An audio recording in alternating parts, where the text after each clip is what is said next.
ఇళ్ళలకుగానే పండగ కాదు, సీట్ల కేటాయించుకోగానే అయిపోదు. ఇప్పుడు అసలు సమస్య ఉంటుంది. ఎంపీగా పోటీ చేసే అభ్యర్థి ఇంపాక్ట్ అక్కడ ఉన్న ఎమ్మెల్యేల అభ్యర్థుల మీద ఉంటుంది.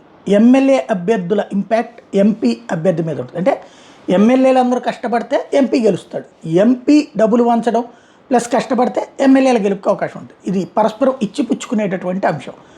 ఇప్పుడు తాజాగా చూసుకుంటే 31 స్థానాలు అసెంబ్లీ స్థానాలు, 8 పార్లమెంట్ స్థానాలు ఇప్పుడు బీజేపీ జనసేనలకు తెలుగుదేశం ఇచ్చింది.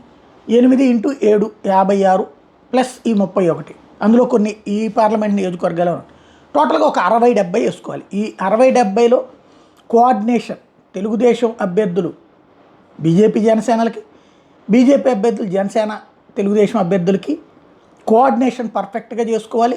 ఇప్పటి నుంచి పార్టీ అధికారంలోకి రావాలి అంటే, భారతీయ జనతా పార్టీ తెలుగుదేశం జనసేన కూటమి అధికారంలోకి రావాలి అంటే ఖచ్చితంగా ఇప్పటి నుంచి ఆ హార్డ్ వర్క్ చేయాలి. పొరపొచ్చాలు పక్కన పెట్టాలా, సీరియస్ ఎఫర్ట్ పెడితే విజయం సాధ్యం అవుతుంది. ఒకళ్ళనొకళ్ళు వెన్నుపోటు పొడుచుకోవాలనుకుంటే ఏది ఇదివరకు అన్నట్టు ఒక ఓటు ఒక ఓటు ఇటు లాంటిది స్టేట్మెంట్లు ఇస్తే రెండూ పోయేటటువంటి పరిస్థితి ఉంటుంది. కాబట్టి సిన్సియర్ హార్డ్ వర్కింగ్ నేచర్ అవసరం.